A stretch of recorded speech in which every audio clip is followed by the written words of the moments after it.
Welcome, Warrior Nation, to Under the Armor, where we try and get to the heart of Warrior athletics. G, you're my co-host today. I am the co-host today, and I am excited to be the co-host. Oh, I'm so excited for this one. I've been looking forward to it. You are ready, I can tell. Oh, yeah. You didn't sleep last night. I slept. Okay, Yeah, all right. I slept. Today we have the wonderful Michaela Wickham. She is a former student athlete playing softball here, and now she's in spiritual life. Welcome, Michaela. Hey guys, thanks for having me. I'm super excited to be a part of it. Yeah, of course. We're excited as well. And what I really like is the fact that you have my name with the A on the end. Yeah, it is. It's spelled exactly the same. Yes, I like that. Michael. That is pretty It gets cool. confusing. If somebody calls me Michael, I'll Do they just really? answer. Does it happen? Sometimes Oh. they just don't read the A at the end. Oh, man. Or it's too Goodness. many letters and it gets cut off. I can see that. Yeah, Exactly. Nice.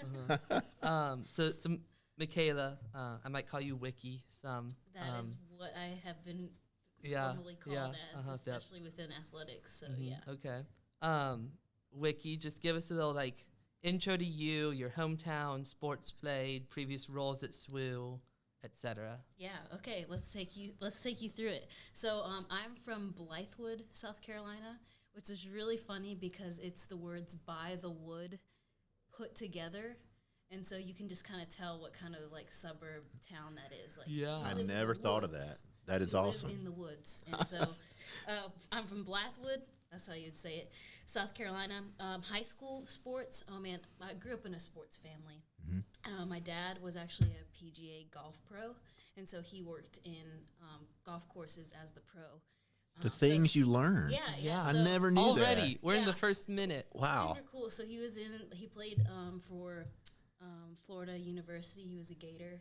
So, On the golf team. yeah, he was on the golf team for a little while. Wow. Unreal. So we were raised Gators, but we lived in Gamecock country. Yes, you did. So that was a little confusing. And now Yeah, we're here in Clemson. So, You're that's all a over the little map, so. confusing. Yeah. That is a little bit confusing. Oh, man. But that's okay. Yeah, so I grew up in a sports family, specifically golf. We loved golf. We played as a family. I mean, my personal coach was my dad, and so he really pushed golf. And Right. so when it came to college, he was like, golf, golf, golf. But I had played in middle school, high school, both golf, basketball, women's basketball, and softball. So, and pickup lacrosse in the front yard. Okay. Yeah. That's just for fun. Right. Right. Guy sticks. I don't know how those the girls without the deep pockets can Yeah. maneuver that thing around. Yeah. But so yeah, golf, basketball, softball. That was my thing. Came into high school, you could only do two really. So it was golf in the fall, softball in the spring, and then came to SWU to play softball. Dad was a little bit disappointed, but that's okay. Oh. He's like, as long as you're gonna go play a sport in college, Yeah. I'm supporting you. So he's been Yeah. super supportive of me being an athlete my whole life. That's awesome. And though it wasn't golf, and we didn't go to the women's PGA tour, Right. the big dreams. Exactly. Softball was still super, super awesome for me, especially here at SWU. Yeah. And so during my time here, I thought I was just coming to play softball and study. I was in the religion division here at SWU, and that's what I thought I was going to do, but it opened up into so much more. So I got to be an RA during my time here. I was on student government. I was able to be the student chaplain during my time here as well. Worked at Blue Hill, all of the student Right. things. And so it was so much more than just playing softball for me. There was this community that came around me, and I came around it, that really formed me as a person and as a leader. And so that kind of led into my current SWU position. I've not left. Right. Yeah. Just built connections here at SWU since graduation, and the Lord has just opened doors at SWU, which is not something that I thought would ever happen. I wanted to go and do the thing, graduate, and go somewhere else. Yeah. But the Lord was like, no, the faithful thing for you to do is stay. And He has done such amazing things through it. So yeah, there's a little bit of history really quick Right. for me. Yeah. Okay. Yeah. So I love how you mentioned the sports world and the non-sports world, because that's what this whole podcast is about. So take a few moments, talk about what the best part of being both on the softball team was, but also being on the RA team as well. Oh yeah, Well, I mean, we're made for community. Like, we are community people. Even if you don't want community, if you stay isolated in your room, and you need people in your life. And so I love being on a team. And so the best part of playing softball here at SWU was definitely my teammates. We really bonded together. I mean, when you're waking up at 6 a.m. for workouts, you see yourselves at the worst. Yes. But you also see each other at the best because you're accomplishing something together.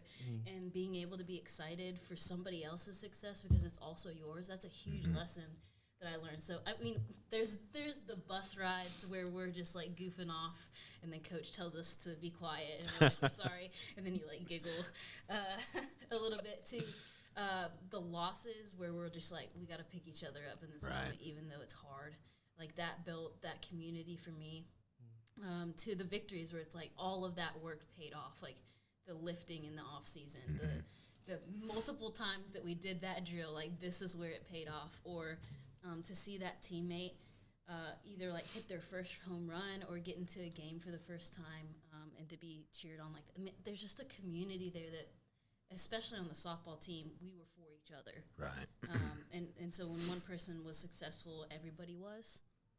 And that was a huge piece. And then on the RA team, very similar, like you're all coming together for this ministry of loving students at SWU. And so I saw very similar things, like you got to have each other's back, celebrate each other's win, be intentional outside of the field or outside of the RA team, encourage people and bring them in. And so there are very similar things from the RA team and the softball team as well. Which is a really powerful thing to take both of those leadership opportunities and they just morph together to build me up as a person. Right. Yeah. That's cool. Now, you mentioned after graduation you stayed here on campus, and you talked about how that was kind of God's plan, not really yours or nothing you thought about at the time. What made you, outside of you just being faithful and understanding and really accepting the call of God to stay here, were there professors, were there staff members? What just really, kept you here on campus here in Central? Yeah, I think this says a lot about what the SWU community is like, especially professors, coaches, administration. This was a family that absolutely cared about who I was and where I was going. And so another piece of it, other than just the Lord saying, you're staying, was like, it wasn't just like you're staying and there's no one. Right. It's like there's actually opportunities for you to grow and be challenged and people that are going to pour into you. And those were my professors for sure. I remember my senior year taking a Professor Moore class. Oh, boy. And I'm a religion major, right? Yeah. Okay, yeah. so I'm sitting in his class. And this is organismal biology. If anybody who's listening is in organismal, I'm praying for you. Because I was a religion major sitting in organismal biology class, and everybody had these little signs up that said what they wanted to be when they grew up, like what their goal was. And so there's like physician and dentist, and I'm like church planter ? But I say all that to say I walked up to Professor Moore the very last test, and I handed him this paper, and I said, am I going to graduate?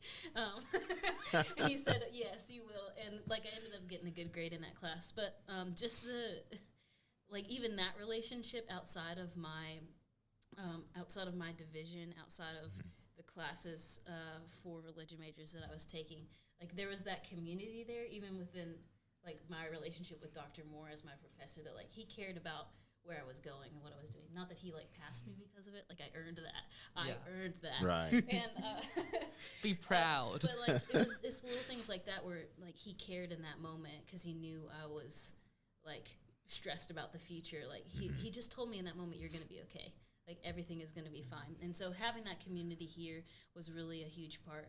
The coaches absolutely, like, pushed me to be better and to be part of this community. And they're like, we want you to still be pouring into your team while you're here. And so getting to pour into the softball team over the years, little by little, it doesn't look the same. I don't know everyone as much anymore. But it's been really cool to encourage, like, that specific team as well. And come alongside coaches that I was coached by, but now I guess, like, help them coach students in a way. That was a really big pull for me, too. Like, let's get in the game with these people who taught me and brought me under their wing as well. Yeah, wow. So, you mentioned a little bit. Have you been able to stay connected with athletics? I mean, softball in general, but also athletics as a whole. Do you think? Yeah. In right now, what's really cool in the spiritual life plus athletics role, and us coming together is that each sports team right now has their own discipleship group where they're walking through our chapel discussion guides that we send out every week, which is really exciting. So that one, I stay connected with that. I'm always talking with athletes. How's your small group going? Like, how can I encourage you? Can I come be with you all and pray? Like, how can I pray for your team? Because these student leaders are taking it. I haven't been able to be with the softball team as much as I hope to, but I want to go take some BP this semester with them. And so I was watching on my phone. The sports network that we have going now is incredible. It is. It's really nice. I loved watching online the other day in their opening. That was exciting. That was a great day. Yeah. I'm it walking was. across campus like, yes! yelling at my phone because I was so excited to just cheer them on, even if it wasn't there in that moment. So, I think not as much as I had as soon as I came out, because there's that disconnect the further you get away from college, where like the less people you know. But still getting to connect with the girls and know them is really, really cool now that I can just say, hey, how was the game? Like, I saw that hit. That was amazing. Like, way to be in position for this or that. Yeah, so I love that. It's awesome. Well, I know if you talk with Coach Ardeeser, and we had the opportunity to interview him, his will be releasing here soon. He will definitely let you come out and take some BP. Oh, there's no doubt about that. And that would be exciting to see. Definitely. Make an event, come there you go. I don't know. I haven't swung a bat in a I think you'll be okay. It's like riding a bike, you know? Yeah. He'll do okay. Do it too, though, if I Okay. I'm a little further removed, though, so that's a big difference there. Like riding the bike. Yeah. She got me. All right. Yeah, she got you. Let's move on, huh? Yeah, let's do that. All right, so officially, you are coordinator of worship and spiritual formation. Yeah. Now, we already know that encompasses a lot on campus, and you kind of talked a little bit with the discipleship programs that the teams have. Yeah. And a lot of times here on campus, employees will do more than what's underneath their official title. Talk a little bit about how you branch that out on a daily, weekly basis. Yeah, so when I say coordinator of worship and spiritual formation, there's like 3 to 4 big roles within that title, but there's that's a very long title as it is.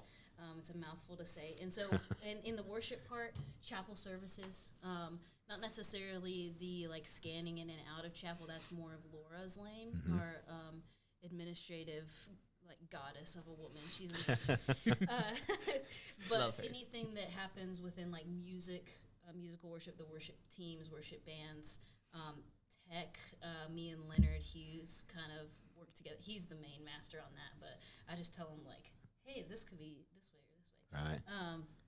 And as well as speakers. So Ken will make the chapel schedule as the chaplain, and he's like, okay, here's who we got. And then from there, so you were speaking in chapel, Ken's like, okay, you're approved, you're going to do it.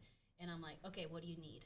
I'm the person that comes underneath and says, how can I help you feel as comfortable on that chapel platform as possible as the speaker, but also help our students to be able to connect with you in the best way that they can. And so whether that be what translation of the Bible do you want to show on the screen, to do you want a response song, and then I'll communicate with the word. So everything logistical chapel, making sure our speakers and our worship teams are being taken care of and have everything that they need. So as we expected, a lot more than just showing up. Yes, we thought so. But I love, it's a chance to, especially the student chapel band, reach, praise team, the student worship teams, I get to coach them, which is cool because I have that coach's heart. And though I'm not using it on a sports field, those teams are being coached too within the chapel setting. Definitely. Same thing with our lifeguard program, and so that falls under the spiritual formation. So Isaac is a lifeguard. I was about to say we have our very own lifeguard here now. Absolutely. Yeah. We have the lifeguards. We just need the swim team. Yes. The guys and the pool. So that's the pool is missing. We got it. I've got you covered. Right, I am not sure if I can swim well enough to be a real lifeguard. Yeah, this is a true story. One of the first weeks in the fall in the calf, a freshman baseball player was walking around with a swimsuit on, and he heard lifeguard, and he was wondering where the pool was. Oh, that's Yes. both funny and sad at the same time. Exactly. We had a good laugh. I It told was him, fun. I Oh, told people man. it's on the top of Stubby. There you go. There that would we be go. nice. That's it. That's it. But seriously, the lifeguard program is another place where I get to coach, and so there's students like Isaac who want to be leaders on campus and grow in their faith, and we sit with them one-on-one. We encourage them how to engage people across campus and intentional conversations that point people towards Christ. And they're doing events.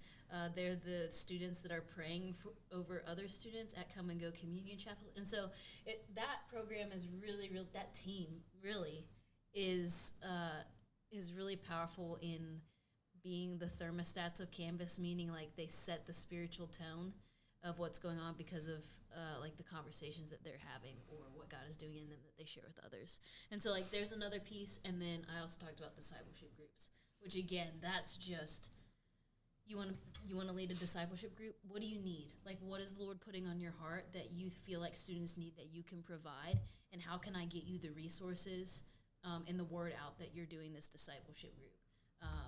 And so we have discipleship groups ranging from one group is just going to go walk in the 100-acre woods and talk about Jesus, to the sports teams, to we've done dinner and a movie, to Dr. Conford takes his bass fishing team out on like Thursday mornings or Thursday afternoons, and they talk about Jesus and go fishing. Like that's an incredible space. Yeah. And so whatever leaders on campus feel like they can meet the need of within a discipleship group, like I just want to help them make it happen. Yeah. What is it that you always say? I don't want to mess it up. You Yeah. learn in rows and grow in circles. Yeah, we can there we learn go. in rows and we can grow in circles. And so, you're in the classrooms, you're in chapel, and you're in these rows, like studying up Right. on getting your degree. And that's great. Like, absolutely, we need that. We need those spaces where we're all gathered as a group. But there's some growth that happens in circles that we really want to hit. I mean, that's the heart of a sports team. Like, you guys are around each other so much that you are growing as a team, and you see the whole culture of your team change if you're growing together. Same thing across the entire campus. We want to see campus grow spiritually and closer to Jesus because of the growth happening in small spaces. Not just these big moments in chapel, but how are you really like getting to the nitty gritty in those discipleship group spaces with your team or with a group you decide or with your friends one night in your dorm. How are we pursuing Jesus in the small spaces too? I am so passionate about that because we saw Jesus do it too. Yeah. He preached to crowds, but he explained things to his disciples in these small spaces. Because they were like, we don't understand. And he's like, oh, well, like, sit down and let me tell you. And we get to learn from that example, too. That is awesome. It really is. Well, we do this every episode. Okay. We have such a generic name, too. Yeah, it's bad. We call it the rapid fire round. So we'll ask questions. You're looking very intense right now. I love this. It's all over the map, too. Yeah, all over the map. Short answers, no more than like a sentence. I'm bracing So, myself. G, lead us off. All right, right. here we go. Favorite vacation destination? Oh, Disney. Okay, that was Walt easy. Disney World. All right. Yeah. Favorite food that you make for yourself? Mac and cheese. Yes. I mean, it's Good from answer. a box, though. Does that count? That counts. Yeah, That's that good. counts. As long as you Velveeta enjoy it. only. Oh, Velveeta only. Okay. No craft? No, that's the powder. The powder is just weird. I'm come on, sorry. Isaac. Okay, Powder mac and okay. cheese is just weird. Go. Fine. Who does okay. powder anymore? I mean, come on. Really? Wow. It's all about the slightly liquid cheese. That's right. Greatest SWU softball moment? Oh my Oh, that's a good gosh. question. The greatest SWU softball moment. Sorry, that's a really good one. Wow, we stumped her. Yeah, man. Greatest SWU softball moment. There's so many. Yeah. I think for me, though, this is just like a personal achievement. Right. Okay. Is that okay? That's fine. Yeah, Mhm. it's So, fine. we were playing at like Georgia Northwestern or something. Like Okay. North Georgia? Yeah, North Yes. Georgia. Yeah. Dahlonega. Super good team. Yes, We were they playing are. against them. They've actually, I I'm pretty sure have won the national championship at Division II level. So Yes. that means they're scary. Yes. And so I was playing first base, and I hadn't played all season because it was just we were in a slump, and that's okay. Right. But I was back in, and this girl that ripped one right at me, and I caught it with my non-glove hand. Ooh. Stopped it. I stopped it though. It actually split the it split like the web of my finger. Can you see that? Yeah. Just split, no broken bones. No, my fingers just went. Sorry, graphic. And Whoa. it hurt. Got me out. Really? And then the next inning, coach was like, "Yeah, you're still playing." I'm like, "Okay." and got like the only hit of the game and scored a run.